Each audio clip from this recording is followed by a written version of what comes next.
Hello friends, mole concepts, few problems we can say related to mole molarity, normality. Okay. In the format of MCQs, very simple to start with. Earlier videos I expect that you have gone through, then this becomes very simple. So let me complete. 5.6 liters dm cube of oxygen at NTP. Now NTP is nothing but STP as we know. But since this is the beginning of your 11th science, let me repeat it. NTP STP, normal temperature pressure or standard temperature pressure, is nothing but the short form used for temperature if it is equal to 273 Kelvin, means in degree Celsius it is 0 degree Celsius, and pressure equal to 1 atmosphere. Okay? Atmosphere sea level ला जे pressure असतं sea level ला तरच 1 atmosphere आपण unit केलेला आहे. मग barometer तिथं नेऊन ठेवला तर तो बॅरोमीटर वरती सी लेवलला 1 atmosphere म्हटलं आपण त्याला प्रेशरला, जे ॲटमॉस्फिअरचं सी लेवलला प्रेशर आहे समुद्राच्या पाण्यावर आपल्या हातावरती इथं okay, that is 1 atmosphere, ATM short. Pascal barometer वरती ते मर्क्युरी 76 सेंटीमीटर वर जातो. सेंटीमीटर काय युनिट नाही आहे प्रेशरचं, पण बॅरोमीटर वरती 76 सेंटीमीटरला असतो, म्हणजे 760 मिलीमीटर, म्हणून तसं म्हणायची पण पद्धत आहे. 76 सेंटीमीटर असं फक्त म्हणतात, पण आपण 76 centimetre of HG or 760 millimeter of Hg, okay, and in SI units, okay, SI units, standard international, okay, 1.013 into 10⁵ Newton per meter square. It is nothing but Pascal. 1.013 into 10⁵ Pascal, okay. So हे temperature आणि pressure असेल तर त्याला STP किंवा NTP म्हणतात. Standard conditions असे केमिस्ट्रीत वापरत आहे ते वेगळं. Standard conditions, standard temperature pressure STP वेगळं. स्टँडर्ड कंडिशन्स म्हणून जर आलं, मी शॉर्ट मध्ये लिहू, ठीक आहे. स्टँडर्ड कंडिशन्स तर त्यावेळेला टेम्परेचर इक्वल टू 298 केल्विन म्हणजे 25 degree Celsius, pressure equal to 1 atmosphere. तर हे वेगळं, ठीक आहे. ते पण वापरात असेल, पण कन्फ्युजन नको म्हणून आताच सांगितलं. तर त्या निमित्ताने आपण हे सगळं आसपासची चर्चा करतो, आणि मग अशा प्रकारचे MCQs, आधीची चर्चा आत्ताची, पुढं आपल्याला MCQs मध्ये डायरेक्ट किंवा मिक्स होऊन येतं, तेव्हा पटपट सोडवायला. ओके. तर मग ऑक्सिजन NTP, मग लक्षात काय आलं बरं, NTP कंडिशन आहे, ऑक्सिजन आहे, आणि मग मोलमध्ये ते किती भरणार असं विचारलं. मग आम्हाला जे फिक्स माहिती आहे ते काय बरं, नाही का. पुन्हा मग त्या निमित्ताने पूर्वीचेच डिस्कशन रिव्हिजन व्हायला लागलं. तर एनी गॅस, त्याचं डेरिव्हेशन वगैरे गॅशियस स्टेटमध्ये आपण वेगळ्या टॉपिकमध्ये बघणार आहोत, तरी ते सोपं असल्यामुळं मोल कन्सेप्टच्यावर मी डायरेक्ट सांगितलंय. 1 मोल, आता 1 मोल म्हणजे काय पुन्हा सांगितलंय मागच्या लेक्चर्स बघा. Okay. 1 mole of any gas, आता याला काही सर्टन कंडिशन्स मध्ये अपवाद वगैरे असंही परत डिटेल त्या टॉपिक मध्ये बघेल. आता आपण आपल्या लिमिट सुरुवातच्या हिशोबाने, okay, 1 mole of any gas at NTP और STP, नाही का, गॅस इन अ सिलेंडर, आणि मग इथल्या कंडिशन्स जर NTP किंवा त्याला STP म्हणतात म्हणजे या असतील, आणि आतमध्ये गॅस जर 1 मोल ऑफ गॅस असेल, 1 मोल गॅस, बरं, गॅस लिक्विड सॉलिड नाही, तर आम्हाला फिक्स काय माहिती आहे, जसं 1 मोलच्या आपण डेफिनेशन बघितल्या नंबरच्या भाषेत, मासच्या भाषेत, नाही का. अवॅगाद्रोस number 1 mole equal to its molar mass in gram 1 mole. तसं गॅस असेल तर आणखी एक, ते दोन्ही डेफिनेशन सॉलिड, लिक्विड, गॅस ती गणायला हवं. गॅस असेल तर आणखी एक डेफिनेशन.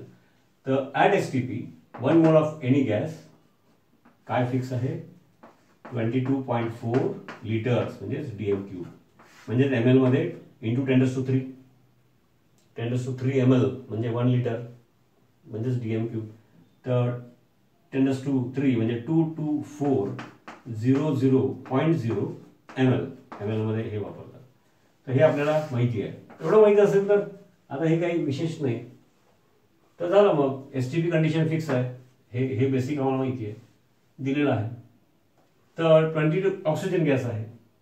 तर oxygen gas 22.4 DM cube at STP कुठलाही गॅस तो करस्पॉन्ड्स टू 1 मोल.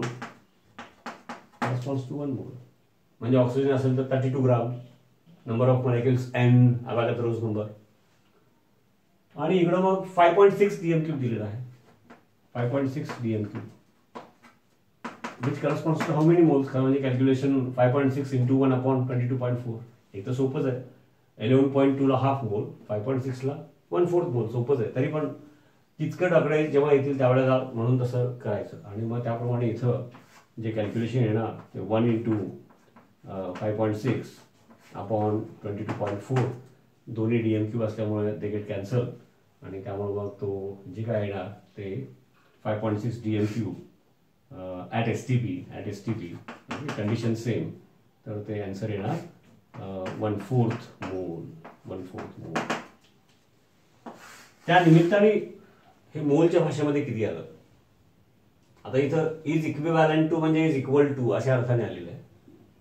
तर 1/4 मोल ते ठीक आहे. Gram equivalent weight and gram equivalent that we have studied, म्हणून आता आपण ते पण सायमल्टेनियसली करून घ्यायचं. इथे हे पहिला मोलॅरिटी पहिलं पक्का यायला पाहिजे. आणि ते आलं की त्याच्यावरून ग्राम इक्विव्हॅलंट वेट, ग्राम इक्विव्हॅलंट नॉर्मॅलिटी आपण शिकलोय. ते त्यानिमित्ताने जिथे जिथे शक्य आहे ते करून घ्यायचं. कारण ते काही प्रमाणात 11वी आणि 12वीतल्या 3-4 मोठ्या टॉपिक्सला लागतं. ओके. आणि हे तर पहिला करायला पाहिजे म्हणून मी ते आत्ताच घेतलं. तसं डायरेक्ट 11वीचं पार्ट नसेल तरी म्हणजे आपण ते MCQ नीट आणि त्या लेवलच्या दृष्टिकोनातूनच ते घेत असतो. मग त्यातली हिस्ट्री, त्याची सुरुवात, त्याची तारीख ते नाही घ्यायचं व्हिडिओ लेक्चर्समध्ये. ते तुम्ही वाचा. ओके. ते रुटीन लेक्चर्समध्ये थोडं धावतं होईल. व्हॉट्सॲपवर सेपरेट विचारा. ओके. आता हे मोलच्या भाषेत पर्याय आहेत. हे जर पर्याय ABCD ग्राम इक्विव्हॅलंटच्या भाषेत असते, असा आपणच प्रश्न थोडा बदलायचा आणि विचार करायचा. असा ग्राम इक्विव्हॅलंटच्या भाषेत असते, काय असतील ते मी पर्याय लिहित नाही. 4 पर्याय असते तर काय आन्सर आलं असतं. आता ग्राम इक्विव्हॅलंट ऑक्सिजनचं म्हटल्यानंतर तुम्हाला आठवलं का, तर 1 ग्राम इक्विव्हॅलंट कशाला म्हणतात ते त्यानिमित्ताने पुन्हा एकदा रिव्हिजन होईल. 1 ग्राम इक्विव्हॅलंट कुणाचं कसं आहे ना, in general that amount, that weight in gram, नाही का, amount in gram corresponding to काय बरोबर ते अवॅगाद्रोज नंबर ऑफ, म्हणजेच 1 mole of Avogadro's number of electrons, 1 mole of free electrons असं होतं. मग तो 1 mole of free electrons release करणार किंवा घेणार. मग ऍसिडसाठी 1 mole of free H+ ions देणारी अमाऊंट किंवा 1 mole of free OH- ions देणारी अमाऊंट बेससाठी. ओके. ते आठवा, पुन्हा जाऊन वाचा. नोट्स पण ऑफिसमध्ये ठेवलेत आणि काही घेतलेलं नाही आहेत. 11 साठी बोलतोय मी. तो 1 ग्राम इक्विव्हॅलंट म्हणजे मग तो कॅल्क्युलेशन मागच्या जाऊन बघायचे आहेत. मी तर धावतं उल्लेख करणार since we have discuss this in earlier uploaded lectures. त्या निमित्ताने ग्राम इक्विव्हॅलंटच्या भाषेमध्ये. तर मग ते आठवा सगळं. 1 oxygen atom corresponds to 2 electrons. 1 oxygen atom during a reaction म्हणजे तो असा थिओरिटिकली मांडलेला आहे. असा O-2 असा फ्री नसतो. तो कुठलाही H2 असेल, H2SO4 असेल, वेगळे कंपाऊंडमध्ये 1 ऑक्सिजन ॲटम एक्सेप्ट 2 इलेक्ट्रॉन्स आणि त्या कंपाऊंडमध्ये तो -2. रेड ऑक्साईड टॉपिकमध्ये काही एक्सेप्शन असतात ते बघणार. ओके. याचा अर्थ 1 molecule of oxygen corresponds to 4 electrons आणि मग तो -2 वाले ऑक्सिजन तयार होतील, नाही का, सच 2. म्हणजे 1 मॉलिक्युल ऑफ ऑक्सिजन 4 इलेक्ट्रॉन. याचा अर्थ 1 mole of oxygen 4 moles of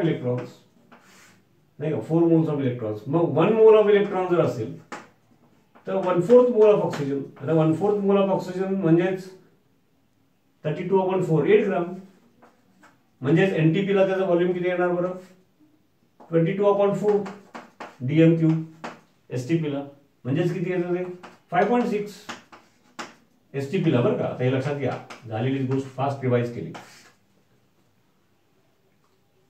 so 5.2 DMQ of oxygen and STP म्हणजेच ते 1/4 मोल आहेत, म्हणजे ते 8 ग्राम आहेत. आणि मग आम्हाला माहिती आहे की रिॲक्शनच्या वेळेला तो 1 मोल इलेक्ट्रॉन्स एक्सेप्ट करणार जर तो ऑक्सिजनचा कंपाऊंडमध्ये H2O किंवा आणि कुठल्या मॉलिक्यूलमध्ये जाणार असेल तर. तर याचा अर्थ 5.6 DMQ ऑफ ऑक्सिजन, मोलच्या भाषेत 1/4 मोल, ग्रामच्या भाषेत 8 ग्राम, म्हणजेच ग्राम इक्विव्हॅलंटच्या भाषेमध्ये दिस नाही का 5.6 DMQ of oxygen and STP मोलच्या भाषेमध्ये पर्याय दिले होते. If they were in the form of gram equivalent, ते 1 ग्राम इक्विव्हॅलंट ऑफ ऑक्सिजन आहे. कारण 1 ग्राम इक्विव्हॅलंट ऑफ ऑक्सिजन म्हणजे 8 ग्राम. 8 ग्राम म्हणजेच 1/4 मोल आणि 1/4 मोल म्हणजे एसटीपीला 5.6 DMQ. एसटीपीला 5.6 DMQ. आणि मग नंतर या गोष्टी एवढ्या वेळा सोप्या असल्यामुळे, नेहमी चर्चेत येत असल्यामुळं हे लक्षात राहतं, म्हणजे अशी मेमरी उपयोगाला येते. आणि मग आपण हे पटपट सोडवतो. जे काही मिक्स 2-3 मुद्दे मिक्स होऊन आणि त्यात असा प्रकारचा मुद्दा आला की मग स्पीड असा वाढण्यासाठी हे शिकायचं असतं. हे सगळं त्यासाठी चाललेलं आहे, अशा पद्धतीने विचार करायचा. आता हाच question 5.6 litres of oxygen at STP किंवा एनटीपी, नंबर ऑफ मॉलिक्युल्स किंवा नंबर ऑफ ॲटम्स असं विचारला, असं कल्पना करायची, कॅल्क्युलेट करायचं. Okay, yes. आणि मग अशा प्रकारे केलं आणि हे सगळं त्या निमित्ताने रिवाईज झालं. तर एक मोल मोलॅरिटी आणि नंतर त्याच्यावरून ग्राम इक्विव्हॅलंट नॉर्मॅलिटी, म्हणजे एक बेस आहे ऑर्गॅनिक कुठली केमिस्ट्री अराउंड 12th फंडामेंटल आहे. तो फार महत्त्वाची गोष्ट आहे, म्हणून त्याला मी वेळ देतोय, म्हणून सुरुवात तिथून करतो. ओके,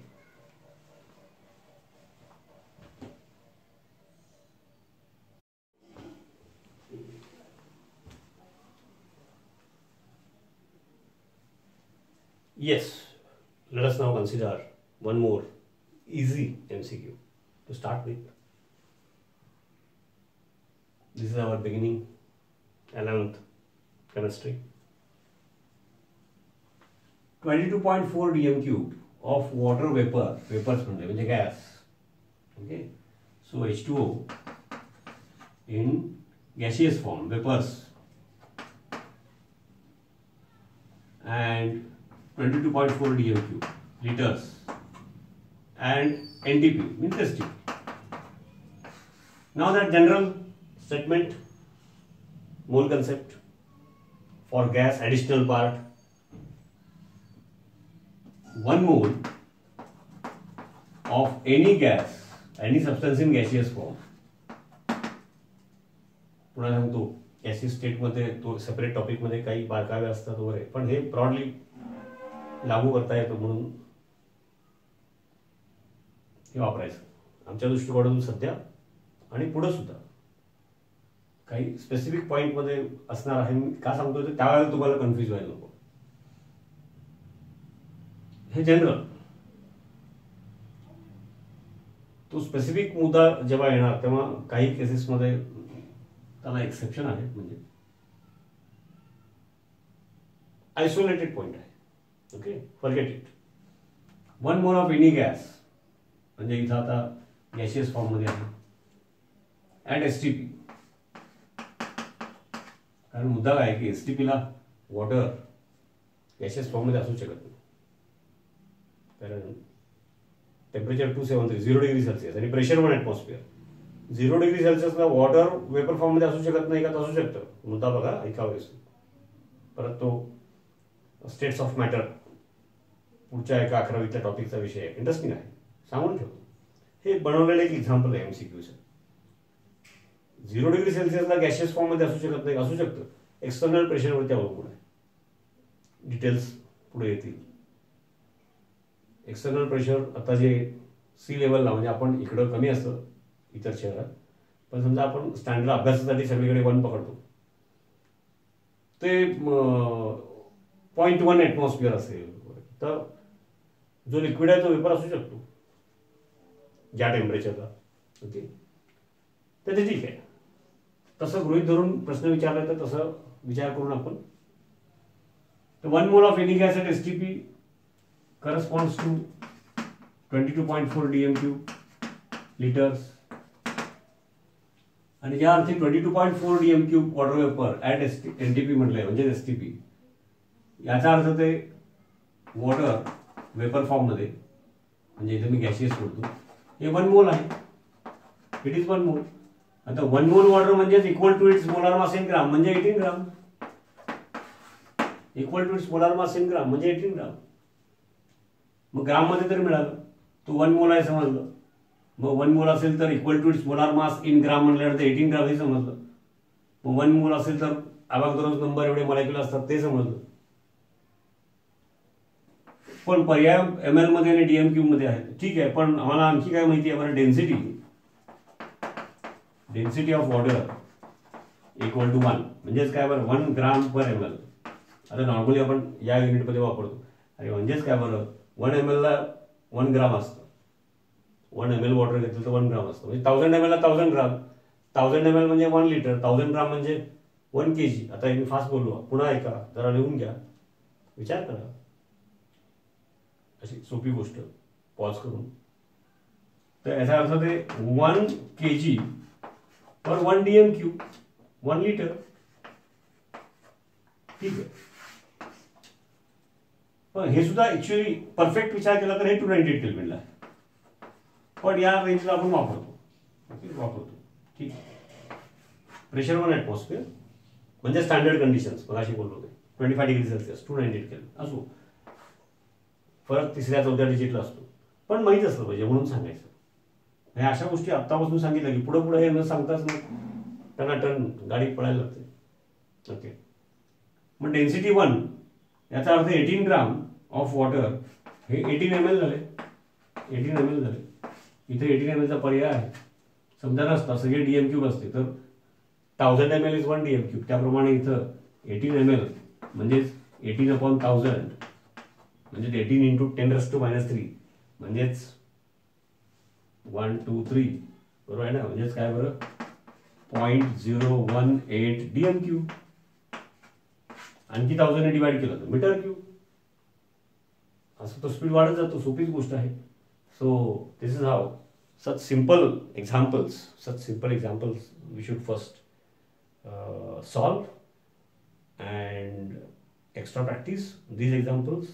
ओके, आणि मग त्यातच काही चेंजेस करून आपणच प्रश्न निर्माण करायचे. मग याच्याऐवजी असं असतं तर याच्याऐवजी असं असतं तर काय, आणि मग ते विचारायचं टीचर्सना, आणि मग पुढं जायचं. ओके, अजून पहिलाच टॉपिक असेल तर 2-3 टॉपिकचे मिळून प्रश्न आता या स्टेजला कसे असतील, पण जे जे चालू आहे त्यातले बारकावे बघून पक्का करून सोडायचं. Okay, yes.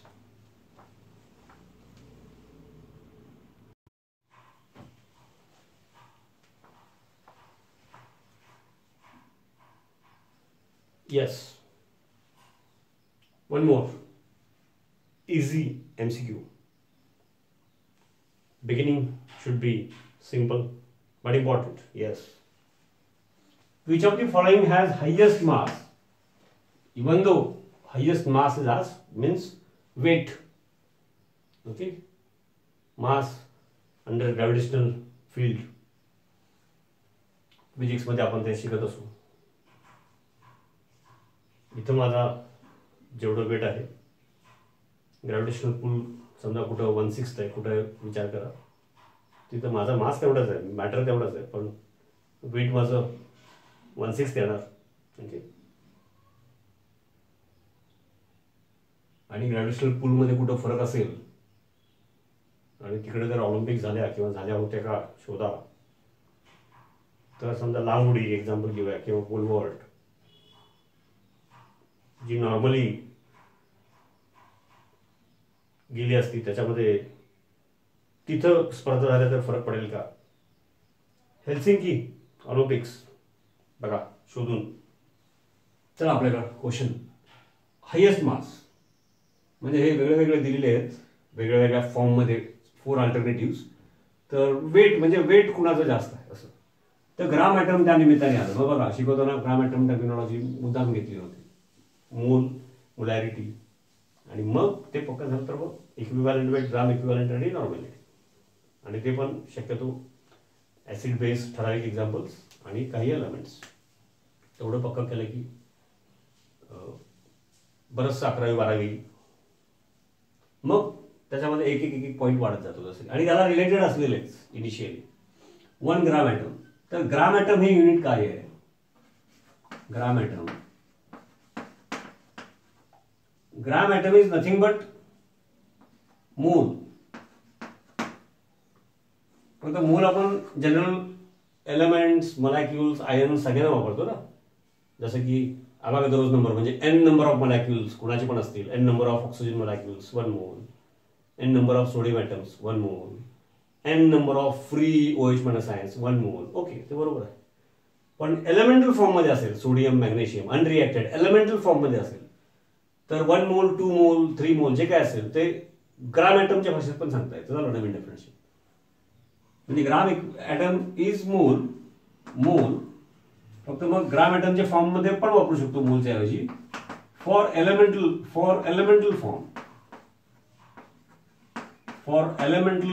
फॉर्म.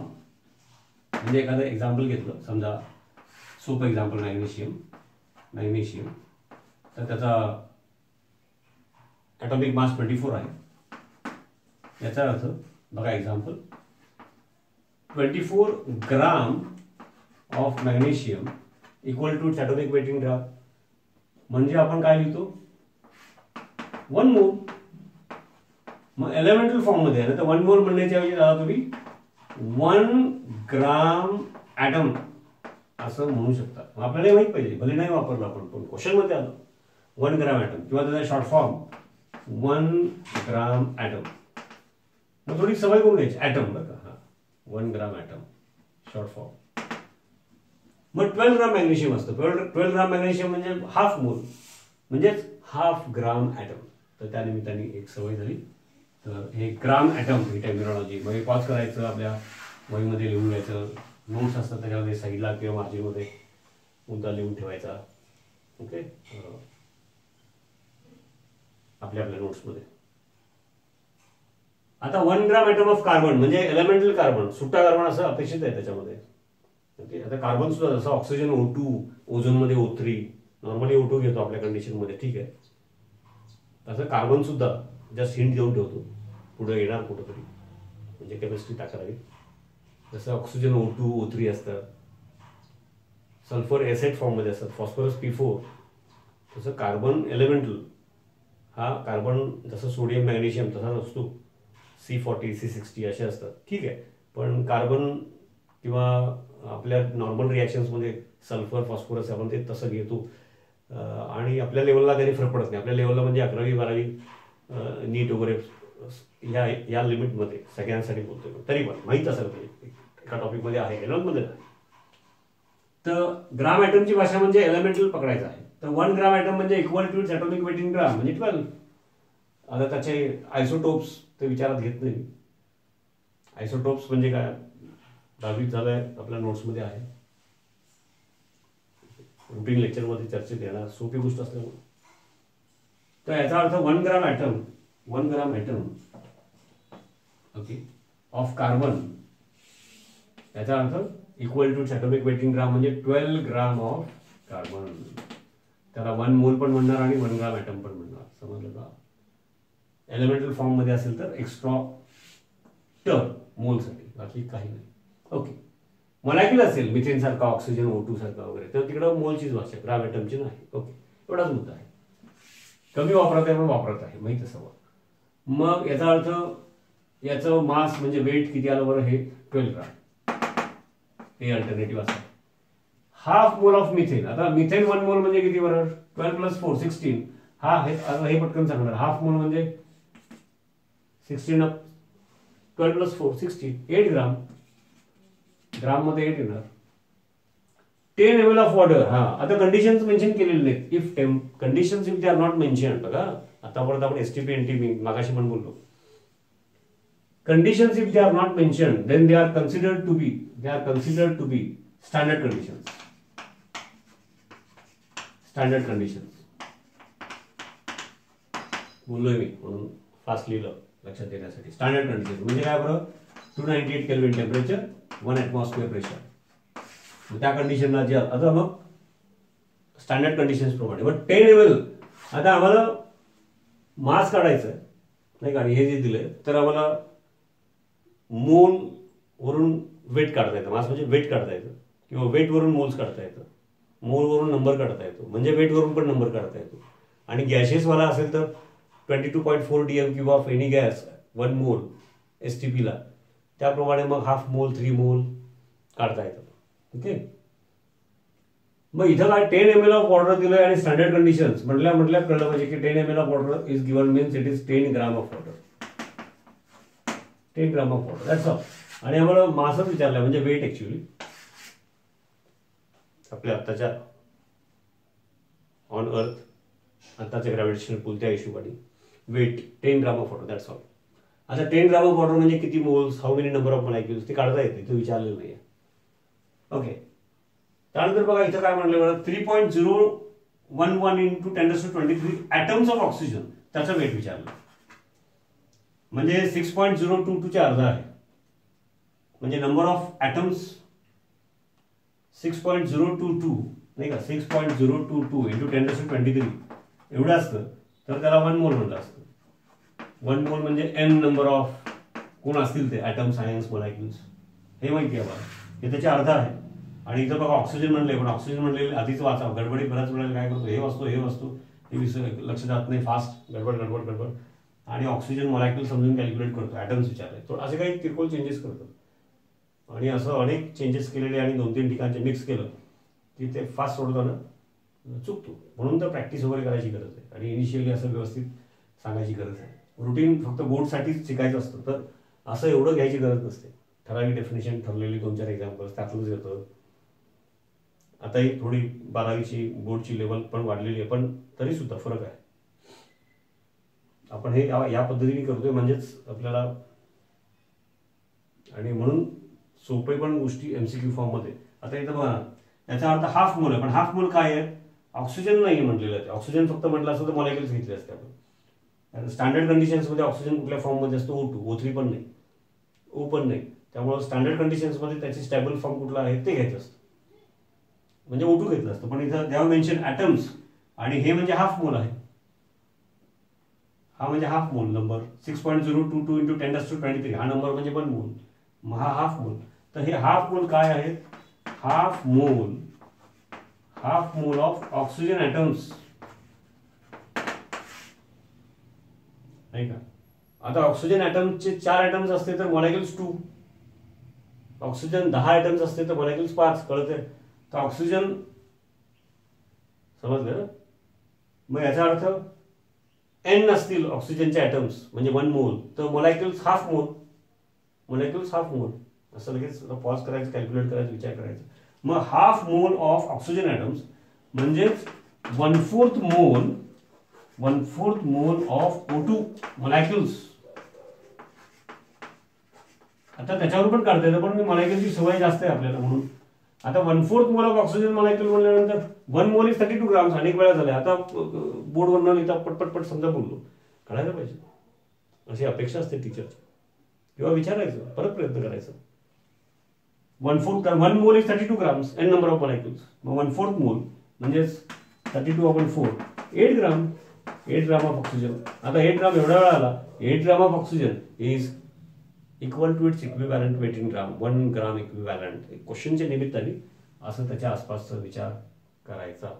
आणि मग आता इथं बघा की 8 ग्राम ऑफ ऑक्सिजन, हे 8 ग्राम आलं, हा 12 ग्राम आला नाही का, आणि तो 10 ग्राम आला. विचारलं काय बरं, हायेस्ट मास कोणाचा असं विचारलेलं आहे. आता समोर दिसतंय कोण हायेस्ट मास आहे. Answer yes.